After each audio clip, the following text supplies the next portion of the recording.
O empate em 0-0 do Grêmio em casa trouxe consequências, ficou aquele sabor de derrota.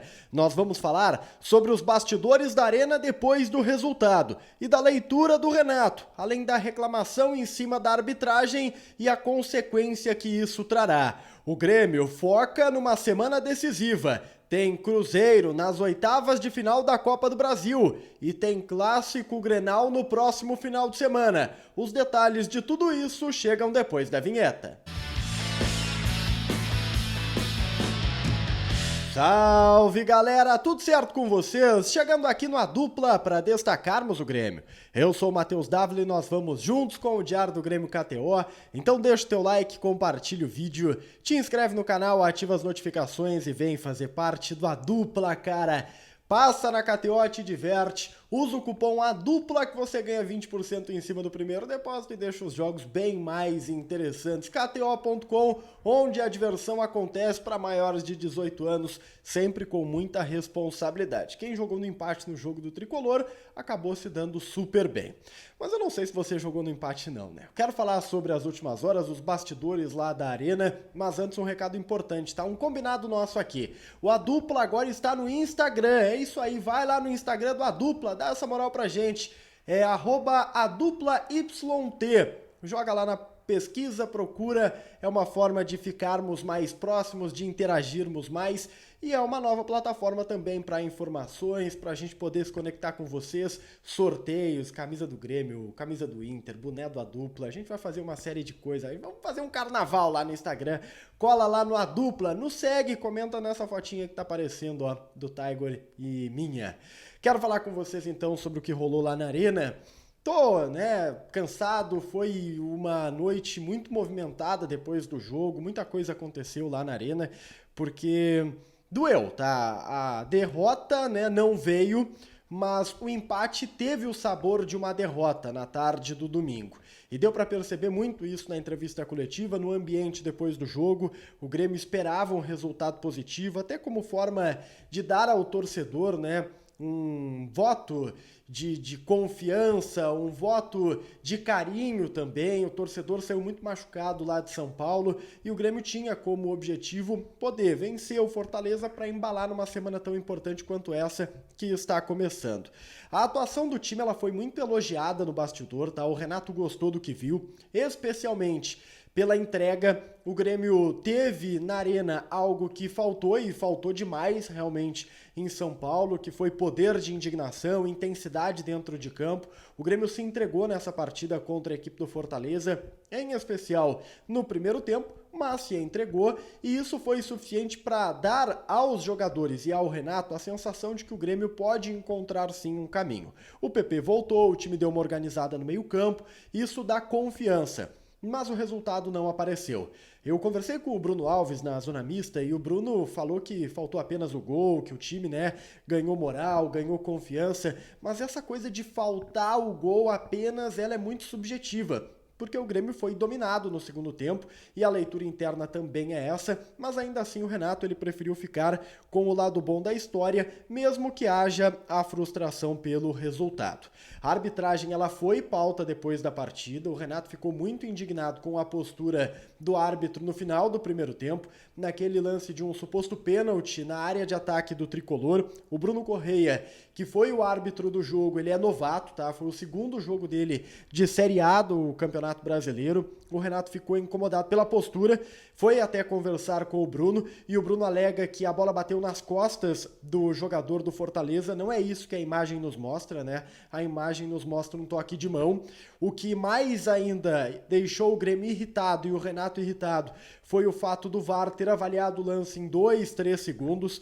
O próprio Paulo Calef, vice de futebol gremista, deu entrevista na zona mista depois da partida, dizendo que o Grêmio se sente lesado, de que o Grêmio vai conversar com a CBF, vai fazer uma reclamação, mas que, né, a postura do árbitro acabou sendo extremamente incomodativa e prejudicial, inclusive, para o Grêmio, já que era uma possibilidade de penalidade, na minha opinião foi pênalti, tá? Mas que pelo menos caberia ali uma avaliação do Bruno Correia, e ele acabou fechando o primeiro tempo, apitando o final da primeira etapa, sem mesmo ir ao VAR. É muito culpa do VAR, mas também culpa do árbitro do jogo, porque viu uma bola nas costas que não existiu.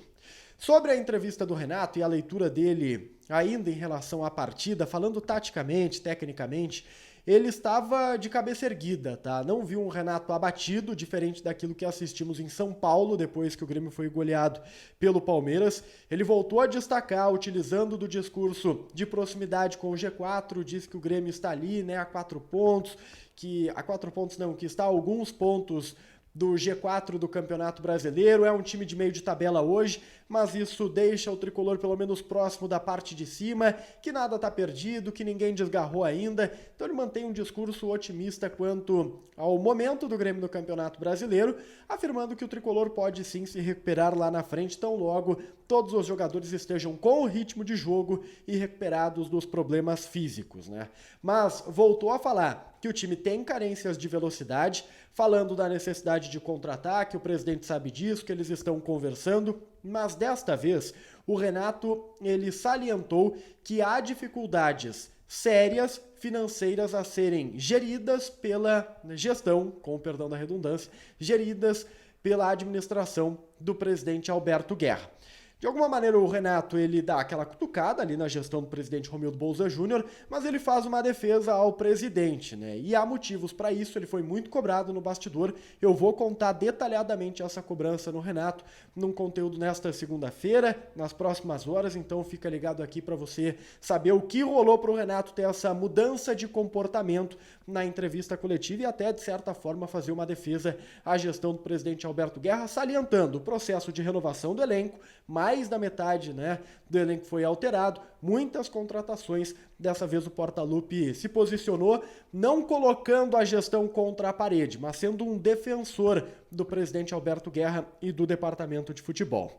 O Grêmio não quer ficar remoendo o resultado de 0-0 com o Fortaleza, quer focar agora no jogo contra o Cruzeiro, é neste meio de semana, a Copa do Brasil, oitavas de final, é uma partida extremamente importante, o Grêmio faz o chamamento, né, para que essa torcida compareça na arena, a arquibancada norte estará liberada, tá, então assim, é estádio completo para esse jogo, a punição do Grêmio é só no Campeonato Brasileiro, e o Tricolor volta aos trabalhos nesta segunda-feira já de imediato, virando a página para pensar no time que vai a campo. Importante dizermos aqui, tá? O Renato não deu nenhum indicativo na sua entrevista coletiva de alteração tática ou de grandes mudanças no time titular. Então, assim, os próximos dias serão de avaliação e, né, de projeção de jogo, de ambiente, de reciclar um pouco a mente dos jogadores para que ninguém entre abalado numa partida de oitavas de final de Copa do Brasil. Alguns jogadores vão precisar serão avaliados a partir desta segunda-feira em razão de questões físicas que preocupam. Vamos começar falando de Bitelo. Renato substituiu o Bitelo no jogo contra o Fortaleza, isso não é comum, mas o treinador justificou, revelando que Bitelo sente dores no adutor da coxa e essas dores agravaram depois do jogo contra o Palmeiras. São dores que já estão incomodando o jogador há algum tempo. É um atleta muito intenso, de grande participação física, mas depois do jogo contra o Verdão lá em São Paulo, ele não conseguiu nem mais treinar. Foi para o sacrifício diante do Fortaleza e, de acordo com o Renato, existia até uma orientação interna de pessoas da comissão técnica dizendo que Bitelo não poderia jogar, mas o Renato bateu no peito, assumiu a responsabilidade e colocou o Bitelo em campo. Renato culpou o gramado sintético, tá, do estádio do Palmeiras, da Allianz. Mas, sei lá, enfim, eu não sou aqui fisiologista, o Renato coloca a culpa no gramado. Também colocou a culpa das novas dores do Felipe Carbajo no pubis no gramado sintético. O Carbajo que não tinha condições físicas plenas de jogar, mas jogou no sacrifício e voltou a sentir algumas dores, por isso não participou do jogo contra o Fortaleza. Também é outro jogador que vai precisar ser avaliado. Um outro atleta que está ali na alça de mira dos médicos é o PP. Jogou mais de 70 minutos contra o Fortaleza, deu uma boa resposta. O Renato até elegeu o PP como o melhor em campo da partida.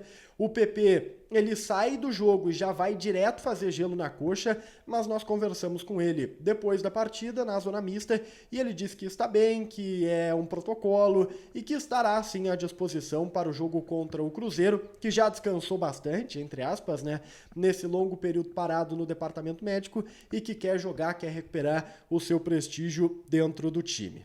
PP, repito, jogou mais de 70 minutos e jogou bem, o que é uma boa notícia para o torcedor do Grêmio. Para a gente fechar o nosso diário do Grêmio KTO, eu sei que ele está bastante longo, mas foram muitas as informações, repito, depois do jogo, ficamos muito tempo lá apurando algumas coisas.